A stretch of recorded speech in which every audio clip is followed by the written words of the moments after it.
Demokrasi adalah sistem pemerintahan di mana kekuasaan tertinggi berada di tangan rakyat. Sederhananya, demokrasi mengutamakan prinsip dari rakyat, oleh rakyat, dan untuk rakyat.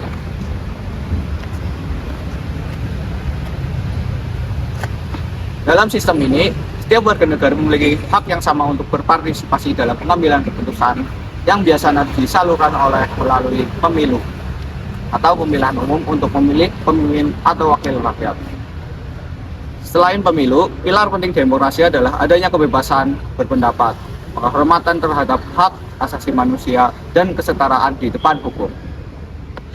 Upaya untuk memperkuat dan kualitas demokrasi di Indonesia antara lain, yang pertama adalah salah satu contoh meningkatkan pendidikan politik dan literasi digital masyarakat, menegakkan hukum secara adil dan independen, meningkatkan transparansi serta akuntabilitas pemerintah, dan memperkuat lembaga demokrasi dan seperti Komisi Pemilihan Umum dan Badan Pengawasan Pemilu, mendorong partisipasi aktif masyarakat dalam kehidupan politik, meningkatkan kualitas partai politik dan mengurangi politik uang, terus selanjutnya menjaga kebebasan pers dan kebebasan berpendapat.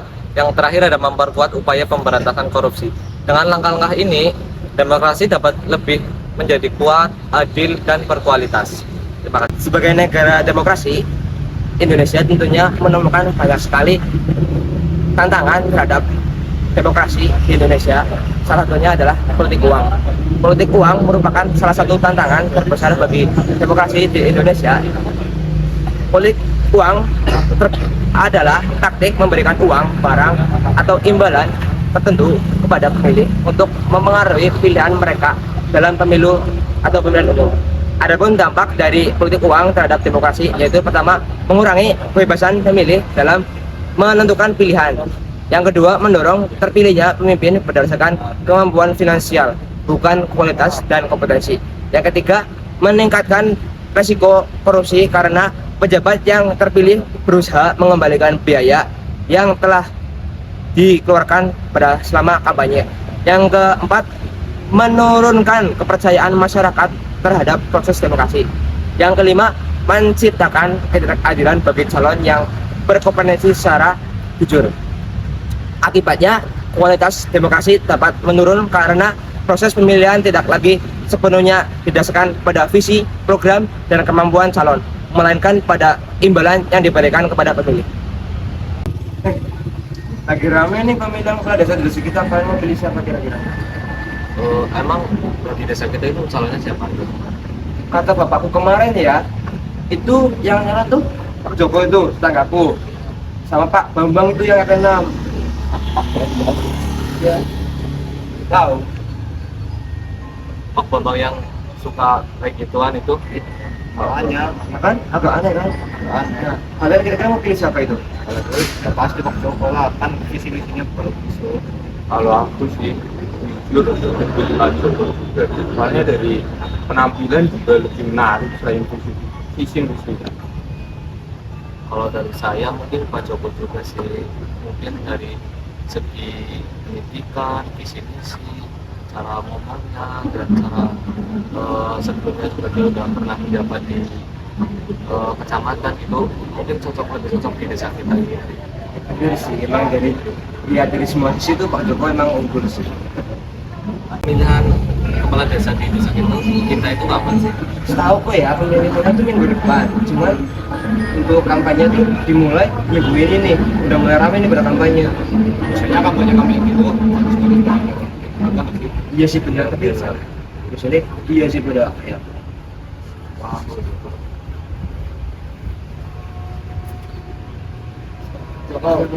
Halo. Mari Pak. Lagi pada ngapain nih? Jadi Pak Joko dari mana? Ini lagi ada urusan. Nanti minggu depan jangan lupa ya nyoblos saya nomor 1. Baik Pak. Tunas muda, oke? Oke, nomor 1 ya Pak ya? Ya, siap. Ayo Pak. Yaudah, saya ada urusan ya, saya pamit dulu ya. Oke, siap. Yuk, mari. Ya, sukses ya, Pak. Iya, Hati-hati, Pak. Ya.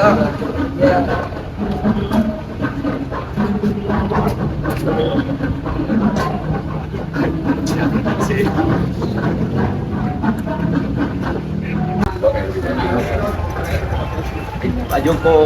Halo, Pak Bambang. Dari mana Pak Joko? Nah, dari ini Pak, ngobrol sama orang Taruna. Di mana?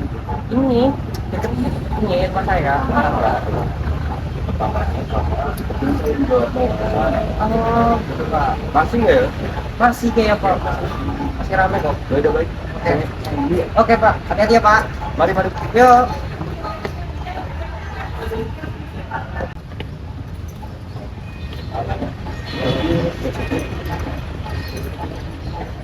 Halo Mas, lagi pada ngapain ini? Halo Pak. Halo Pak. Halo. Lagi pada ngapain? Lagi main dari sana. Ini kosong banget nih, nggak ada sebuahnya. Iya. Oke Pak. Betul lah Pak, ayo mulai Pak. Minggu depan kan tahu kan ada pemilu. Iya tahu Pak. Bapak nyalon nggak Pak? Iya kebetulan saya nyalon juga. Nomor berapa Pak? Nomor 2. Dua. Kebetulan ini saya ada sedikit buat jajan kalian lah. Aduh. Makasih Pak. Ada beli rokok gitu. Makasih Pak. Mas Pani ya Pak gitu. Iya. Lagi nggak ada uang Makasih Pak. Sama-sama. Biar ada sebuahnya kalau nongkrong gitu. Ya Pak. Makasih Pak. Ya jangan lupa beli saya ya besok ya. Makasih ya Pak. Nomor 2, ingat loh nomor 2. Ya Pak. Ya udah saya duluan dulu ya, masih ada urusan soalnya. Coba, makasih Pak. Lantar Makasih urusannya Pak. Ya. Sukses ya Pak, ketemu besok. Berhasil ya Pak. Ya, Hati-hati, Pak. jangan lupa loh. Oke Pak. Mari. Mari. Lumayan banget ya. Lumayan ini 1.000. Lumayan rokok. juga kok kita Lumayan. makan Iya. anak-anak Aduh. keluarga kita. Jadi bisa milih siapa nih kita nentuin, ya kan? Kita jadi bingung nih kalau kayak gini nih. Tapi kalau Bambang udah ngasih kayak gini, kasihan gak sih kalau nggak dipilih? Kan dia udah ngeluarin uang banyak gitu. Mana itu kalau pendapatnya gimana sih? Kalau menurutku sih seharusnya tetap visi misi yang terbaik sih, dan orangnya jangan milih jadi amplop. Nah, aku setuju sih, kan. Tapi 100.000 Iya kan? lumayan, gimana sih yang Udahlah, potong aja. Aja lah. Iya kan? Iya. Oke, Bang. Bambang ya, Bambang. Oke. Siap Bambang ya. Siap, Bambang, perhatiin ya. Oke, Bambang ya.